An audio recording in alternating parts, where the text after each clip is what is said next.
What's going on, everybody? Welcome back to the Game Time Podcast. And we've got our new head coach on the podcast today, taking a break from the college realm. And we're heading over to the West Coast. We've got our first high school coach in the building here for the Game Time Podcast. St. Bonaventure head coach for the men's basketball team, Coach Wood, in the building. Coach, it's great to have you here on the Game Time Podcast. I appreciate you having me on this Father's Day, and thank you, man. It's really good to be here. It's awesome to have you. And Coach, we kind of talked about it before the podcast, but I actually did. Daryl was the one that told me. I did not know who your dad was, but I do see him on TV. So that was cool to know once Daryl told me. And I think it goes into account more that I love what you're doing over there out on the West Coast, and that's why I kind of wanted to bring you on. And that's kind of my first question. Everyone talks about Indiana and how it's kind of like the equivalent to football in Texas, right? But the West Coast, when it comes to basketball, it's no slouch either. Can you talk about that competition on the West Coast, what you like about it so much? Yeah, I mean, for me, I think for the West Coast, it's one of the best basketball areas. I know that obviously we talked about, you said Indiana, Texas, Florida. I think California is definitely in that top realm of basketball. Like you look at McDonald's All-Americans, there's a lot of California guys. You look at, All-Americans, NBA guys, California basketball, West Coast basketball, especially Southern California basketball is really big. So it's high competition. I love it. I love seeing it on a national scale, having some national programs out here that are on ESPN or TV. So really, really love being out here in West Coast basketball and what it's about.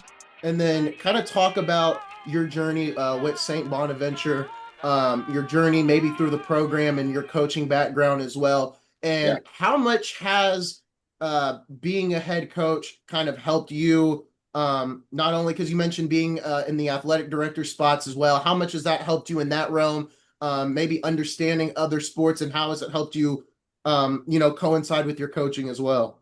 Yeah, so just kind of the background with me is I played at Santa Margarita Catholic High School under Jerry DeBus, he was an amazing coach. Coached there for 25 years, coached Clay Thompson when he was there.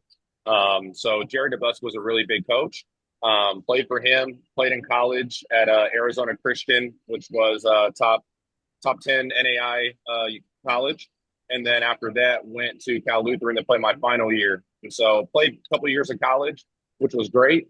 And then from there, got into coaching. I was at Newbury Park High School first as an assistant coach with Matt Eichinger, one of my closest friends, really great mentor of mine. And then was back at my alma mater for 2 years at Santa Margarita. We won a CIF division title when I was an assistant there with Jeff Reiner, who's at College of Southern Idaho now. Really, really great guy. And then was there with Justin Bell for a year and then got the St. Bonaventure job. And so did 5 years here so far. We've had some pretty good success. And now, along with coaching, I work under Rolf Camacho, the athletic director, as the assistant AD now. And just having that kind of responsibility with him and just being around him for a couple of years, really, you kind of learn the ins and outs of like basketball is really, I tell everyone, it's like 5 to 10% coaching on the floor and 80 to 90% admin work of, knowing who's eligible or game preparation, game management, kind of preparation to games. And so he really taught me a lot of just understanding the game from a outside the court standpoint and knowing that there's so many other elements that go into running a program. And so working with him has been great because now it makes me have to look at my program from a cleaner aspect and just knowing like you have to really have every pillar organized for your program to really succeed. And that's helped us. We've made the section championship game last 3 years in a regional championship game. So just having that organization from him and from past mentors, it really helps with organizing your program, which will show on the court as well. Daryl, I want to give the floor to you. Go ahead, get some questions off here. Well, my first question is when I saw that we were going to have you on, I did my research, right? And we can get to the other your family history in a moment. Saw a tweet that you had made back in 2020. I'm going to pull it up because I don't want to misquote you. Yeah. And it really hit me really nice. It was May 16th, 2020. That's just so happened to be my oldest nephew's birthday. It says, "Your coach, reply, quote, or retweet with this school, you as a coach.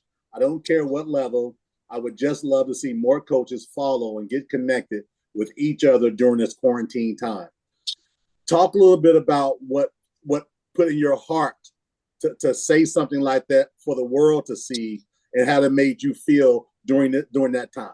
Yeah, I mean, the COVID time, obviously, we know was a challenging time, and I think for me, I was just kind of, I was you have coaching group chats and you're talking to your friends and coaches, and we were kind of all trying to bounce ideas off of like what we're going to do next, and that was the time I actually got hired as the St. Bonaventure head coach, was during COVID time. So I met my team during COVID time on Zoom, and so I didn't really know how to operate it because it was during COVID time. So I think a lot of coaches either started around that time, there was a transition in their program at that time. Yeah. And so kind of my thought process was just, we all kind of have to get together and help out each other. And obviously we couldn't meet in person, or, couldn't really do anything in person. So the whole thing was just, what can we do as coaches to connect more? And I think that kind of helped with social media, with X or Twitter taking off. Is my whole thing was like, well, I don't get why we can't just all connect with each other online, social media, and kind of help each other's programs out, especially during this time where you can't really go in person. There's no coaching clinics you can go in person, or coaching socials and mixers you can go to because of COVID time. So my thought process was just, there's a lot of coaches that are in this for the right reasons. I think all coaches try to be in this for the right reasons as well. Obviously, winning is important, but having a platform during COVID time where we can connect over social media, I thought it'd be a really cool thing to do for all of us to get together and spread ideas and kind of help for when that time was there to get our programs back in person. We were all kind of having new ideas to help our programs out. Great, man. That COVID impacted me as well during that time. That was a tough time for a lot of us, personally, losing loved ones, et cetera. Yeah. So that when I saw that I had to make sure I mentioned it.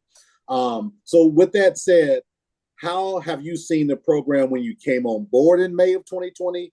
And talk to me a little bit about where you are. Well, last month was May of 2025. So you're talking about 5 years. Chronicle that 5 years. Yeah. So when I first got there, program was good. The previous coach before me, Pat Frank, did a really good job. But we're a small school. So we're 400 to 415 students. So if you look at division systems, I know that's all different, but in California, we were a small division school. And so my whole thing coming in was I wanted to get to a bigger platform for our program.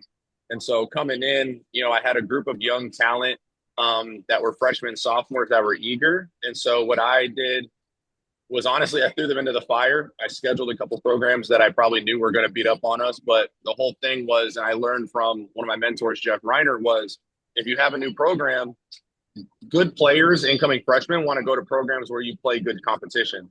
And so my whole thing was I went and tried to go play the big programs. And I went into those games knowing the result probably wasn't going to be great. But we left those games because I told those kids, you want to play in college? Well, we're going to go play college players. And so we went and did that. And the first 2 years was a little rough. First year was actually a COVID season. So we only played 20 games. And it was literally during that time, you had to call like the week before because you had to see if you had enough players tested. It was literally like I'd call a coach, hey, how many players do you have eligible or cleared to play? I have 8. Well, I got 8. Do you want to play on Tuesday? And so that first year was tough. And then the second year, we really got aggressive with our schedule. We were under 500, but we played. I remember telling everyone there's 2 games specifically that stood out in my mind. We played Orange Lutheran High School with Coach Daniel Dunbar there, which was a good dude. And we were down 40 at half. But I told the guys, like, hey, we got to stick to this. Like, we want to be a good program. We got to play these programs. We played Notre Dame at Sherman Oaks, which is a national powerhouse. And I remember they had Dusty Stromer going to Gonzaga, and they had Ben Schultzberg going to Creighton. And we were down 30 early. And I remember calling a timeout and laughing with my guys that are younger, like, hey, this is where we got to be. We got to play these kind of teams and get roughed up. And those kids stuck with it. They believed in it. By the third year, we ended up going to the regional championship game and had the best season in school history. And then we managed to get to the finals the last 2 years too. So for me, it was the program had foundation, but I wanted to take it and elevate it even more. And so this past year, we were in the highest division we ever were, just because we've been building on that type of, we want to play good competition. We want to be known in the conversation. That's how I looked at it, is we just want to be in the conversation when you talk about good private schools in the area. I like that, talking about building blocks, talking about taking your lumps, right? And the only way you're going to learn, or one of the few ways you're going to learn, is taking your lumps, right? And those kids sticking with you says something about their upbringing, their trust, their parents, and your leadership, right? Yeah. And then the ability to see down the road. So that big kudos there. A lot of people don't see those, especially in this microwave society we're looking at right now. Yeah. So kudos to you on that. Again, another tweet. This is near and dear to my heart, as you see here. Pacers playing real ethical hoops right now. I'm having my thought, what I'm thinking. But I told Isaiah last night, when I called him about 11 o'clock last night, when I saw your tweet, and I said, I'm going to ask him this question, but I'm going to shut up and see what his response is and what it's him. Because I have something in my mind, and I already told Isaiah. So I want to hear what you meant when you said real ethical hoops by the Pacers. Man, when I was watching the game, and I know OKC came back, and I give them credit because they're showing some toughness down the stretch. But I was watching the first half, and the Pacers came out so hot the other night in the first half. And the reason I was really enjoying it wasn't because they were taking crazy shots and just making shots at home. The ball was moving around so fast, and it was just boom, boom, boom, and wide open shot. And, I was watching it because people kept being, oh, well, they're playing really hot and they're making shots at home. I said, no, they're getting wide open looks off just pure ball movement. And so, don't get me wrong. I know the NBA is a lot of mismatch hunting and, mismatching in the ISOs and things like that. But I loved how they were moving the ball. They were exposing the pick and rolls. OKC was trying to blitz the pick and roll. So they're hitting the short roller into a one more in the corner, into a wing. And so what I loved was just how quick the ball was moving. And to me, I'm like, that. To me, that's ethical hoops. I understand end of the shot clock. You got to give the ball for a one-on-one, but the Pacers' ball movement is so fun to watch. And so, I mean, the series is amazing right now. I think it's, been one of the more exciting series, even though people are, hoping it was a big market team. I love these two teams battling it out and moving the ball. But that's what I saw in the moment was there was a possession where it was about 4, 5, 6 passes into a wide open three. And I was like, that's ethical hoop for me. I love that kind of style of basketball. Yeah. Isaiah, he's smiling because we talked about that, right? Yeah. We love to your point, people tell me, oh, your boys are hot, they're going to cool off. It's not about cooling off, about moving that basketball, getting guys side to side. And one of the things I also talked about was with OKC, they're playing man-to-man, but they're playing a little bit of modification of a man-to-man because they're tagging a lot. No one wants to admit to that, Coach. They're telling me I'm just a homer and I'm seeing what I want to believe. So when I saw it, I said, no, they're not playing a straight up man. They're doing a lot of sagging, right? Which is great on their end, right? Because they're very handsy. Yeah. So I wanted to ask you about that because when I saw the phrase ethical hoops, it did my heart so much good. I had to ask you about it, right? So you just confirmed what I was thinking. Coach, I want to ask because we've had two other coaches on that are at the college level. We had Coach Scott Moore at Grace College, and we had Coach Mark Hester at IU East. And I think one thing that Coach Scott Moore said that I think is very interesting to me when he talks about his recruiting, he says he goes after winners, right? He wants to see people that have had success and want to win. Not maybe about winning, but they're maybe frustrated after a loss or something like that. And even in my years in high school, and I went to Warren Central, it's a big school in Indiana. It felt like at times you look at some of these high schools and it's like these guys are only here for those college offers. They don't care about getting to state. They don't care about getting to regionals. What is your thoughts on that? Because when I hear a coach like that at the NAIA level say, "Oh, I want guys that can win," how much does that? How should that affect the high school recruiting, especially with how things go right now? I feel like high school athletes should want to win instead of just prioritizing getting those offers because, Mark Hester said it last week. It's not about your stats. It's about how you play the game. Yeah. And I agree 100%. And so this is actually a conversation I had with, we had in my tenure here, we've had five kids go to college, Mhm. to 4 year schools, and one of them is at Division 1 at Army West Point. And so we had this conversation, and I told him when we talked about when he was a sophomore about what colleges expect. The one thing I told him is they want winners. They said they want people that hate losing more than they like winning, and Yep. that's kind of the big mindset that I try to tell our guys. What I try to tell them too is out here in California you can find probably 500 kids from where I am in Ventura all the way down to San Diego that will average 15 a game at random schools. So, what are you going to do to separate yourself from the kid that's getting 15 a game at the school down the street? And so that's when I tell them you got to have winning intangibles. Are you willing to dive on the floor? Are you willing to, talk, do the little things, even carry yourself like a professional? And those are the things I try to tell them that colleges look for because you're an investment. You're an investment to those colleges, whether you're at Division 3, Division 2, Division 1. And so for me, I tell them be a winner.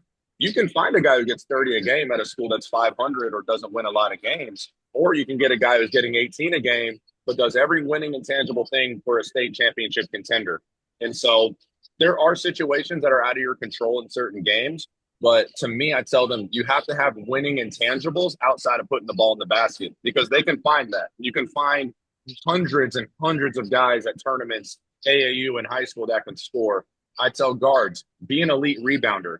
I tell them, be an elite rebounder, be a guy who can sprint the floor and doesn't get tired, be a guy who can guard 1 through 4.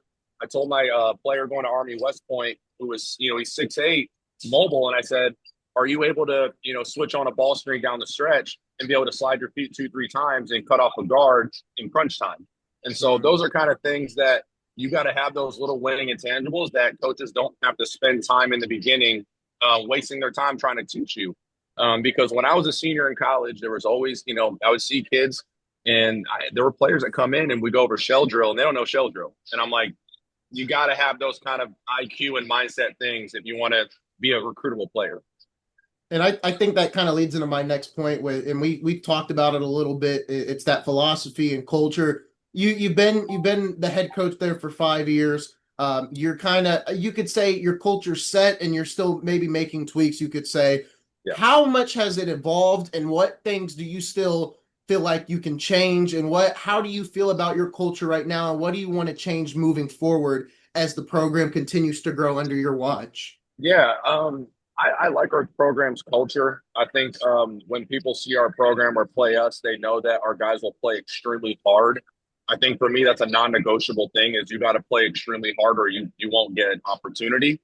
I tell my guys, and the reputation I think we have is we're not afraid of anyone in any game. Mm-hmm. For a smaller school, when we play bigger schools, like you're going to have, I tell everyone, you're not going to, you're going to have to put us away. Like we're not going to try to beat ourselves. You're going to have to put us away. And, that's kind of the mindset that we will always carry. I think when it comes to offensive personnels and things like that, we change year to year. Defensively, we always teach man-to-man first, and then we'll add zones and presses, but we're always a base man-to-man team. And then for, offense, we just change year to year. We do preach fundamentals and footwork and things like that. But in terms of culture, things that I hope to add, I like to pry and look at other programs in the area and even colleges. So for us, it's being even more professional in what we do, just carrying ourselves, outside of it. The biggest quote that I took away from when I played at Santa Margarita was know who you are and what you represent. And so that's kind of what we're preaching even more to our guys is not only are you representing our program, you're representing your family, your school. And so we're really pushing that as well. Adding into our program. So being rough and tough on the floor is what we love, but also being a professional person off the floor is what we're trying to even improve more. So, Coach, with that said, what is a typical, I know here in Indy, games, high school games, are usually Tuesdays and Thursdays during the week. What is a typical, midweek game attendance look like for your school? Yeah, for games, how many games we play during the week? Yeah, during the week, what does the attendance look like during the week? Yeah. So for us, league play normally for boys basketball is Wednesday, Friday. So during the league play, it's just Wednesday, Friday, and then we'll practice. I mean, for us, during the season, we'll practice Monday, Tuesday, We'll play Wednesday, walk through Thursday, play Friday, maybe film Saturday morning, just depending where we are in league. During the fall time, we play fall basketball here pretty often, and I will say fall basketball season here is pretty intense, even though it's not in real games, I guess, with a record. Yeah. A lot of major events happen in the fall, and so I would say we probably play 2-3 games a week during the winter and the fall. And then during the spring and summer, it's big on off-season training. So the one thing I do with our program is we lift 4 times a week all year. And during the season, we do a lot of maintenance lifting, but I'm really big on the weight room for our guys. I do believe the weight room is a separator in terms of if you want to get recruited or you want to be a better program, you have to have your program in the weight room. And we have a guy, Jared Wilson, who does an amazing job with our team. We've had 0 soft tissue injuries in the last 3 years, which to me is important. And so for us, it's just really weight room and conditioning is big.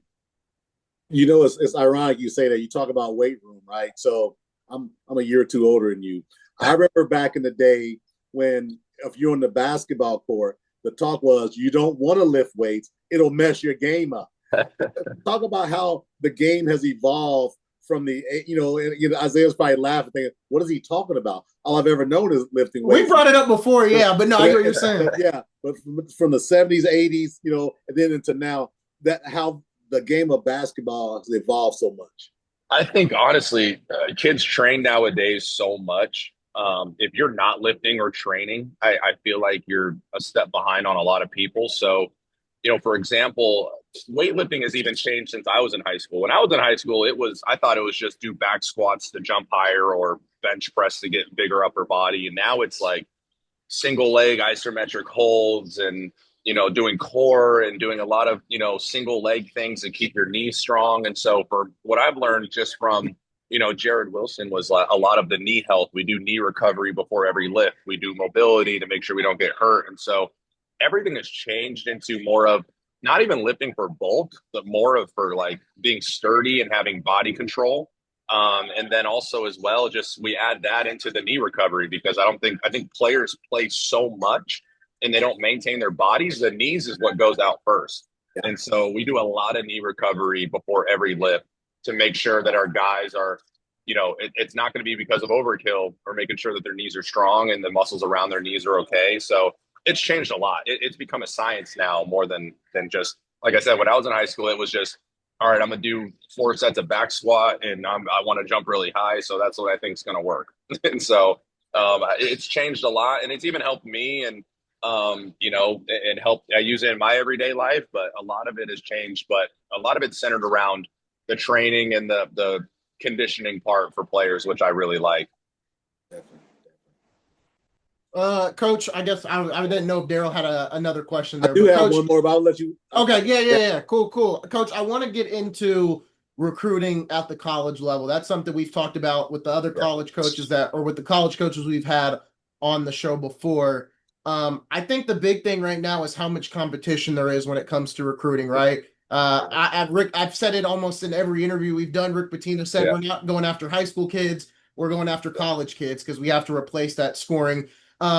When you look at kids that you say have a couple of NAIA offers or have some D2 offers, but then they have maybe 1 or 2 D1 offers, what's your philosophy there when it comes to that? Because for me, I think it's been talked about before where maybe you go to NAIA first, play 3 or 4 years there, and then use that graduate year to play D1 because a lot of these guys will make the jump from NAIA after 2 years to go play D1, and then they never see the court again, where if you stay with NAIA or Division II, you have a good chance to go play overseas. So what's your thought process on that when it comes to kids that maybe aren't the top tier high school players? They are good enough to go D1, but with everything going on right now, they're seeing more D2 and NAIA offers. Well, what's crazy to me is I played NAI in Division III, so I always kind of hold this dear to me. I tell kids all the time, NAI is no joke. No, not at all. NAI is I tell everyone it's the equivalent to Division II and low Division I when you get to those national powerhouse programs, and then even Division III. The only difference between Division III, in my opinion, is post players. Their post player is probably 6'5", 6'6", compared to 6'9" and jumps out the building in Division I. So the one thing I do tell the kids all the time, and I tell my players, is treat every school equally and treat it like they're the only school recruiting you, because they might be the only school that gives you that opportunity, and you don't want to blow them off. I always see the tweets and the stories about, oh, well, I'm a D1 or bust, so I'm not going to answer this coach back. But I tell people all the time, if you truly believe in your game and you think you're that good of a player, and there's a Division II school or Division III or NAI after you, then go there for a year and prove it. Because with the portal nowadays, kids jump all the time. Once you hit the portal, there's no more like, oh, I'm a D1 guy. It's just, how productive are you? And so that's kind of the thing. It's changed a lot with the portal and everything as well. I tell players, I've had conversations with my guys, Dylan, who went to Army West Point. I told him, if you were in high school when I was in high school, you probably have 10 offers. But you have a handful of D2s and you have Army West Point, because of just, it's more competitive now.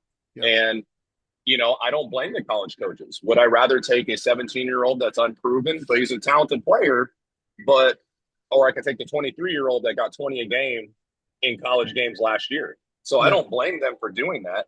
I think it just makes it a lot more difficult. And I tell my players, that's why the fact that you have schools recruiting you that are colleges, just be thankful for that, because a lot of kids now have gotten X'd out of that list or chopped down to that list because of how it is nowadays. So I tell people they got to treat every school the same. And honestly, I think because of the portal, every level has gotten more competitive. Now D2s have more D1 caliber guys in there. D3s have more D2 guys in there. NAI, it's like the wild, wild west in NAI. So you got guys that are high majors all the way to low majors, and it changes all the time for NAI. So I think the portal is a slippery slope in terms of, I think it benefits colleges that are trying to stay competitive all the time, like St. John's. But I think, too, it sucks for high school kids that I think probably would have been beneficial as well for it if it was 5-10 years ago. And so the one thing I will say is I do think, too, though, is as a college coach, if I'm in a college lens, you really got to focus those lens and magnify it more and be like, can I develop that high school kid into being a dude? Because now, if you're the only D1 that's recruiting him and he has a chance to be an absolute dude, then you can get him, you develop him, and now everyone's wondering, well, where's this kid at? Well, I took a chance on him in high school and he ended up being a really, really good player. So it's a slippery slope. But I do think you got to, as a college coach, you have to look at it as in how much can I develop him? And then also, too, how much do you want to stay relevant and competitive every year? We got about under 10 minutes left in the segment. Daryl, I'll let you go ahead. Yeah. So Coach, as doing our research, looking you up, of course, you see things, right? So I saw your lineage, so to speak, and big fan of Mr. Wood. Followed him from the Olympic team in '84 to where he went about his business as a professional athlete. None other than your dad, Leon Wood. Talk a little bit about how it was growing up in that family, right, with a professional basketball player, and maybe comparing a little bit to you see some of the children today of NBA's players. So give you the floor on that.